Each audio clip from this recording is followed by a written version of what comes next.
tindak pidana melanggar ketentuan pasal 3. Kalian pasti mengikuti perkembangan kasus ini,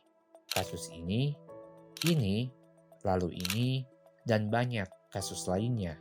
Kepala Bea Cukai Makassar, Kepala BPN Jakarta Timur, Kepala Bea Cukai Yogyakarta, Eko Darmanto. Sadarkah kalian, semua kasus-kasus itu bisa terungkap dan berkembang salah satunya karena kuatnya tekanan publik di media sosial. Contohnya terjadi dalam kasus Verdi Sambo. Hakimnya bagus, independen, dan tanpa beban. Makanya vonisnya sesuai dengan rasa keadilan publik. Sambo dijatuhi hukuman mati. Begitu kata Mahfud MD melalui akun Twitternya. Vonis ini tentu tidak bisa lepas dari pro dan kontra.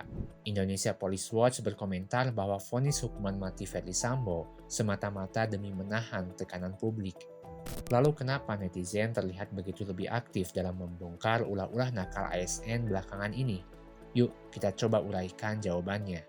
Menurut survei tahun 2017 dari Edelman, perusahaan konsultansi pemasaran dan hubungan masyarakat asal Amerika Serikat menunjukkan Indonesia menduduki peringkat keempat tertinggi sebagai negara dengan tingkat kepercayaan publik terhadap pemerintah, di bawah Tiongkok yang menempati urutan pertama, Uni Emirat Arab, dan kemudian India. Survei ini menunjukkan adanya optimisme.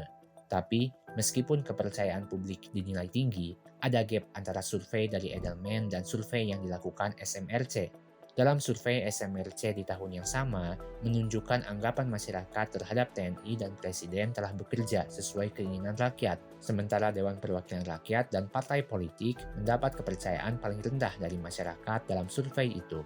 Adapun survei di tahun-tahun selanjutnya, posisi dua teratas tidak berubah terlepas dari lembaga mana yang melakukan survei. Sisanya berubah karena sampel yang berbeda maupun faktor lainnya, menunjukkan masyarakat menaruh sebagian besar kepercayaannya hanya kepada dua institusi tersebut. Sayangnya, data dari Edelman yang mengungkapkan tingginya kepercayaan publik juga terlihat tidak senada dengan banyaknya keluh kesah yang dilakukan oleh para netizen di dunia maya. Baik itu masalah klasik seperti sulitnya pembuatan KTP, SIM tembak, sogok-menyogok ketika ditilang, jalan rusak, kemacetan, sampai kasus yang belakangan ramai diperbincangkan yang berkaitan dengan instansi kepolisian dan Kementerian Keuangan. Bahkan, akibat dari runtutan kasus yang terjadi membuat citra kepolisian semakin turun dari tahun ke tahun.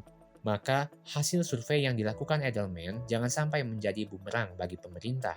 Jika kita telusuri, masalah-masalah itu erat kaitannya dengan praktik abuse of power atau penyalahgunaan kekuasaan yang kemudian bermuara di praktik KKN.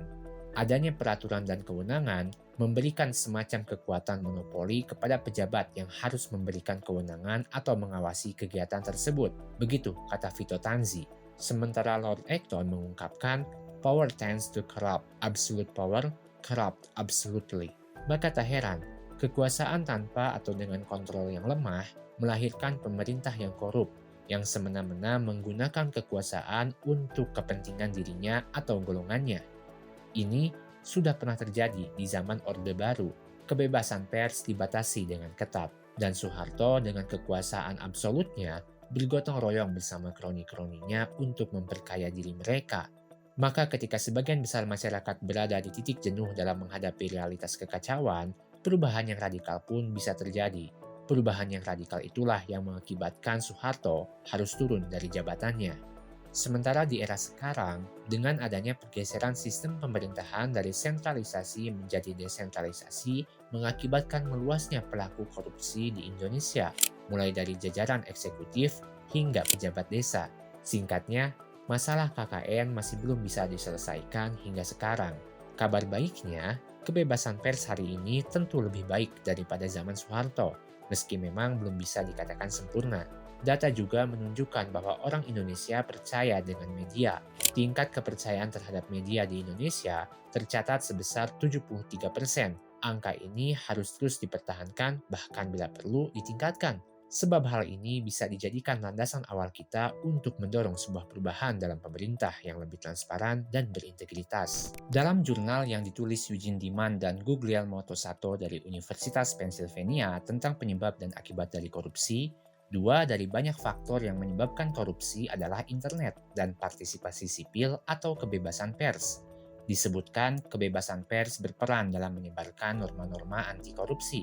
Orang-orang juga menjadi lebih takut untuk korupsi karena akan ada sanksi sosial yang menanti. Partisipasi masyarakat sipil dalam demokrasi juga memungkinkan pejabat yang korup untuk disingkirkan dari pemerintahan. Mandat yang didapatkan dari rakyat ini juga seharusnya otomatis akan mendorong setiap pemimpin untuk memilih orang-orang yang bersih dan berintegritas di lingkungan kekuasaannya. Ditambah lagi, partisipasi sipil di era sekarang akan jauh lebih mudah dengan adanya internet. Riset-riset menunjukkan keberadaan internet berkorelasi dengan menurunnya praktik korupsi. Batas-batas informasi yang sebelumnya ada bisa dieliminasi. Semua viral dengan mudah, informasi bergerak dengan cepat. Maka ketika masyarakat lelah dengan ulah para pejabat dan tidak bisa melakukan apapun, media sosial pun mengisi kekosongan ini. Media sosial bagaikan sebuah cerobong untuk menghubungkan aspirasi masyarakat kepada orang-orang di atas. Karenanya kami rasa ini sudah waktu yang tepat. Ketika korupsi sudah terdesentralisasi, artinya semua bukti terlihat dengan mudah di berbagai sudut tempat. Kanal komunikasi dan informasi sudah tersedia, dan netizen pun seharusnya sudah siap bergerilya. Kami yakin dengan terus berkembangnya media sosial, meningkatnya daya kritis netizen-netizen akan mendorong perubahan sedikit demi sedikit ke arah yang lebih baik. Ditambah lagi, hal ini didukung dari banyaknya akun-akun politisi yang bermunculan di media sosial.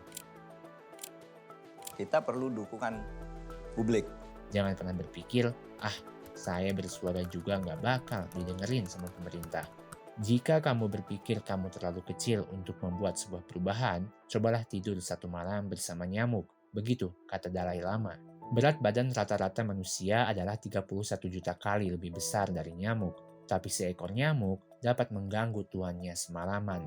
Dan bayangkan, jika nyamuk itu adalah kita yang jumlahnya bisa berjuta-juta. Jangan berputus asa. Kami percaya di dalam birokrasi masih banyak orang-orang yang baik. Orang-orang ini butuh dukungan kita. Mereka butuh suara kita juga. Kawal terus setiap kasus yang ada. Lindungi orang-orang yang vokal terhadap kebenaran.